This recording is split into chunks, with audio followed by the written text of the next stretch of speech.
এই ঈশিতা, জয়কে নিয়ে আয়।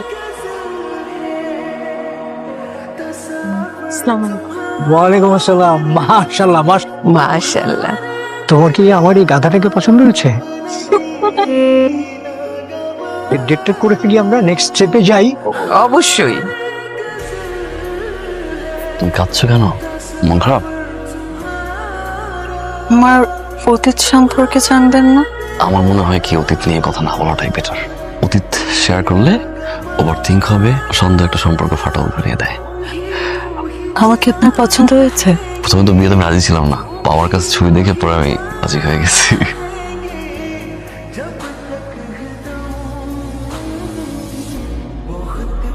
কংগ্রাচুলেশনস, আপনার ওয়াইফ প্রেগন্যান্ট। বেবির বয়স 17 সপ্তাহ, অলরেডি হার্টবিট চলে আসছে। বেবিকে কেমন কামাচ্ছে? না না, কোনো সমস্যা নেই। বেবির বয়স তো এখন 17 সপ্তাহ, 20 সপ্তাহ গেলেই করে নেবেন টেস্টটা, ঠিক আছে? আমি সপ্তাহে আসি।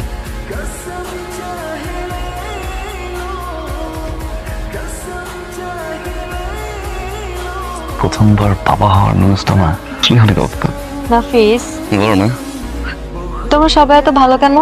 আমি কখনো এক্সপেক্টই করিনি যে আমার শ্বশুর বাড়ির মানুষজন এরকম হবে। বাড়িতে মাত্র 3 মাস এসেছি, কিন্তু আমার মনে হয় যে সংসারটা আমার 30 বছরের। বেবির বয়স তো এখন 17 সপ্তাহ, 20 সপ্তাহ গেলেই করে নেবেন টেস্টটা। 14 সপ্তাহ 4 দিন। হ্যাঁ। আমার বিয়েটা তো তাড়াহুড়ো করে কেন হলো? ও মা, তোর শ্বশুর মানে জয়িতার বাবাকে সে তো বললো যে তার হার্টের প্রবলেম, দুটা মেয়ের বিয়ে সে দেখে যেতে চায়। উনি রাজনীতিবিদ, কত রকম ঝামেলা ওনাদের থাকে, সব কথা কি আমাদের সাথে শেয়ার করতে পারে? কি রে? আরে বাচ্চার বয়স তো 17 সপ্তাহ। রিপোর্ট তো ঠিকই আছে, রিপোর্ট সব ঠিকঠাক আছে, আমি খুব ভালো করে দেখছি। তুমি কি কখনো আমাকে ছেড়ে থাকতে পারবো? বাঁচবই না। যদি কখনো অনেক বড় ঝড় আসে, তুমি আমাকে ছেড়ে যাবে না তো? হঠাৎ এই প্রশ্ন। চাপটা শুনবেন না আগের ফেসবুকে এটা কোথায়? মানে? ফেসবুক আইডি কোথায় মানে? আমি তোমাকে কোথায় বলতেছি চাঁদের কথা, তুমি চলে গেছো ফেসবুক আইডিতে। সরি।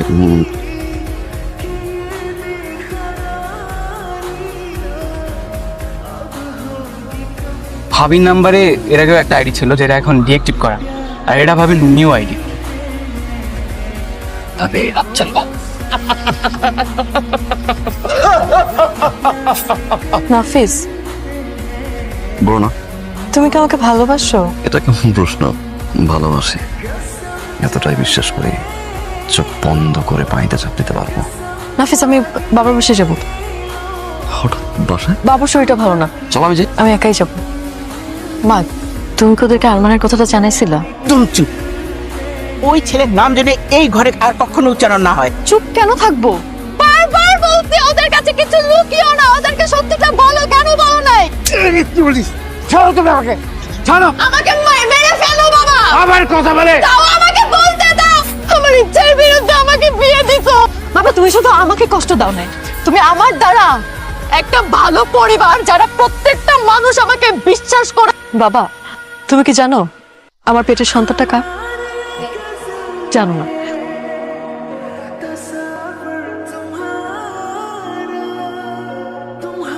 কেমনে পারলা তুমি আমার জীবনের 4টা বছর নষ্ট করতে? তোমার আব্বাজান পাওয়ারফুল মানুষ, অনেক বড় নেতা, আমার জীবনটা একেবারে হেল বানাই দিল। আমার নামে একের পর এক মিথ্যা মামলা দিয়া আমারে হয়রানি চূড়ান্ত করে ছাড়লো। তখন তো তুমি আমার পাশে এসে শক্ত হয়ে একবারও দাঁড়াও নাই। তুমি জানো না আমি আমার বাবাকে কতটা জমের মতো ভয় পাই। তারপরেও সবকিছু বাদ দিয়ে আমি চিন্তা করছিলাম তোমার সাথে পালাবো। তুমি নেশার মধ্যে ঢুকে গেছো। মানসিক অত্যাচারে নেশা করা শুরু করছি। আর আমি যে তোমার সাথে দেখা করতে আসছি, আমার বাবা যদি জানে, আমাকে তো জবাই করে এখানে নিচে পুঁতে রাখবে। আমাদের দুইজনেরই এখানে থাকাটা নিরাপদ না, বুঝছো? আমার এক বন্ধুর বাসা আছে কাছে, আমরা বিকালটা না হলে ওইখানে কাটাই সেভলি। আমি কোনো বাসায় টাসা যাবো না। কি বলতেছো উল্টা পাল্টা কথা? বাসাটা সে যাবা না মানে কি তুমি আমার বিশ্বাস করো না? ভয় লাগে কখন আমার দেখা ফেলায়, এই জন্য বলছে একটা বাসায় যাই।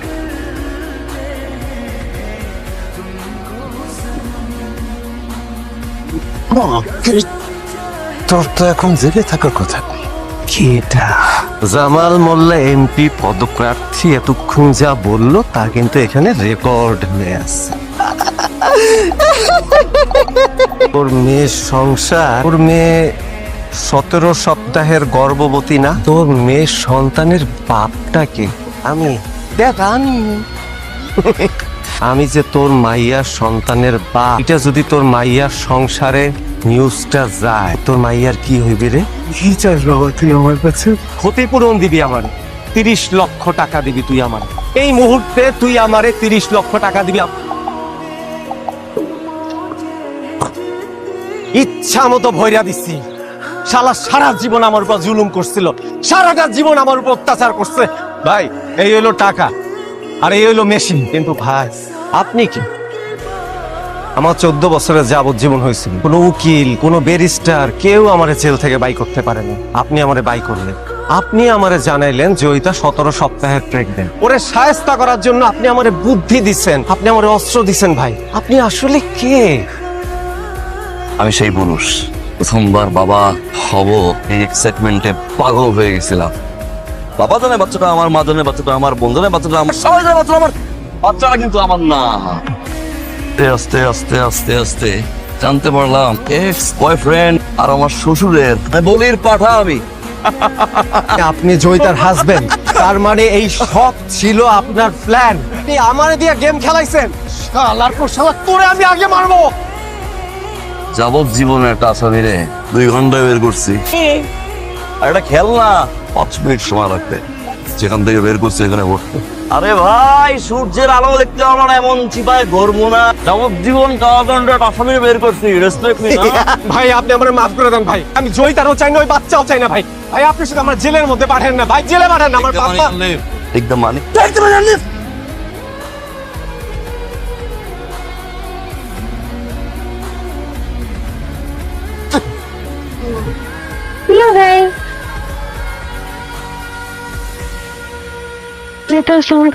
প্রেশার ছিল অফিসের। বাবা তুমি কখন এলে? আমি মাত্রই আসলাম। তুমি আসছো? জি, সারা জীবন ভালো থাকবেন। মানে আমি দেখাশোনা করে রাখবো না? আমি আপনার ছেলে না? সারপ্রাইজটা তো বললা না।